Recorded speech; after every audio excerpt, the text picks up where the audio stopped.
Ashamaa ooltanii bultanii akkam jirtu? Amma kan hin qabadhee deebi'ee faayidaa fi miidhaa hanqaaquu osoo hin affeeliin yookaan osoo hin bilcheessin fayyaa masaa dhuguu kan jedhudha.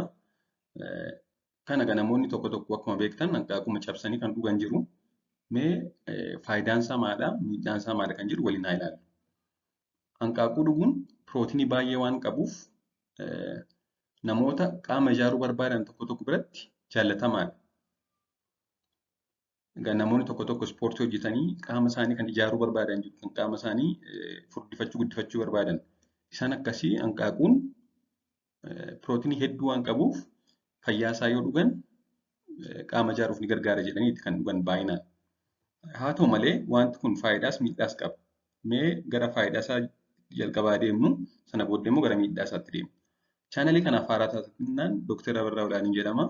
Gargaaraa Piroofeesaraa fi Ispeeshaalistii Wal'aansa Dhibee Ijoollee fi Daa'immanii kan beellama yookaan dhimma daa'immaniif na barbaadan magaalaa Naqamtee kan naannoo sana jiraattan jechuudha. Bilbila kanaan na argachuu dandeessu.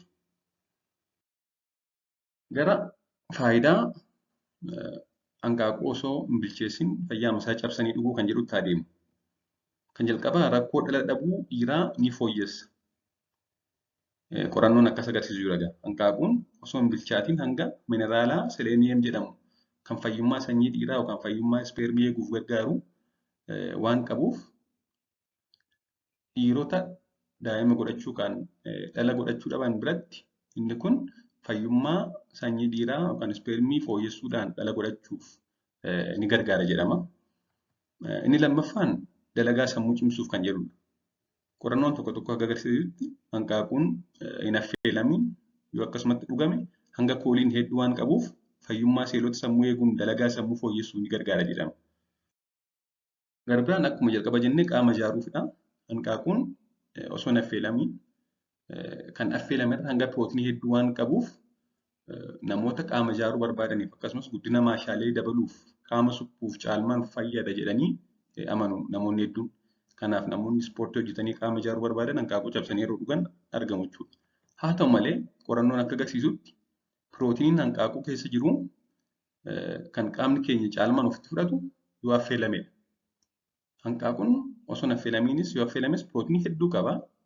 Haa ta'u malee akka qorannoon agarsiisutti pirootiniin hanqaaquu keessa jiru kan nuti absorb goonu kan qaamni keenya ofitti fudhatu yoo affeelamedha.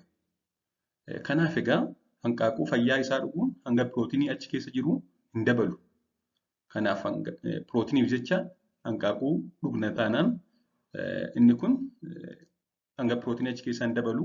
Kanaaf affeellees yoo nyaanne sanuma jechuudha. Hangi pirootinii achi keessa jiru hin jijjiiramu. Haa ta'u malee akkuma waliigalaatti hanqaaquun pirootinii kan badhaadhe waan ta'eef qaama ijaaruuf ni fayyada. Qaama ijaaruuf guddina maashaalee qaama keenyaa dabaluuf qaama suphuuf ni fayyada akkuma waliigalaatti. Affeelames affeelamuu baates. Kanneen jalqaba lamaaniin ala hanqaaquu osoo hin affeeliin dhuguun addatti kan affeelamee nyaannurra faayidaa dabalataa hin qabu.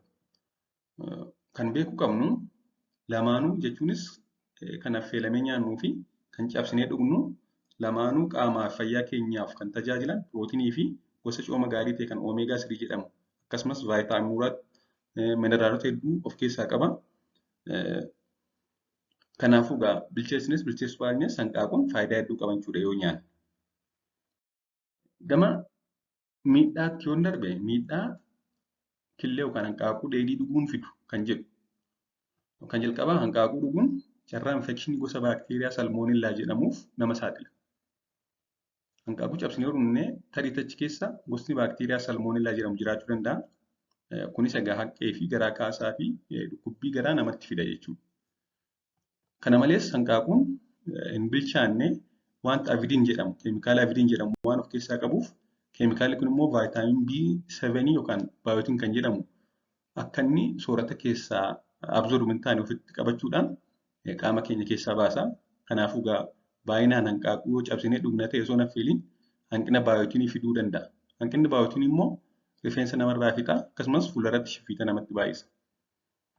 Sadaffaan namoonni tokko tokko hanqaaquu hin affeelamiin yeroo dhugan garaachi isaanii daakuu dadhabuudhaan garaachi isaanii isaan jeeqee dhukkubbii garaachaa isaan saaxila. Akka waliigalaatti egaa namni kamuu hanqaaquu nyaatee baakteeriyaa salmoonellaa jedhamu sanaan qabamuu danda'a. Haa ta'u malee daa'imman namoonni dullooman waggaa 65 ol ta'an haadholiin ulfaa fi namoonni ittisuun qaama isaanii gad bu'aa ta'e kanneen HIV qaban fakkeenyaaf kanneen dhibee sukkaaraa qaban hanqaaquu osoo hin affeeliin nyaachuun rakkoo cimaaf isaan saaxiluu danda'a waan ta'eef gaarii miti.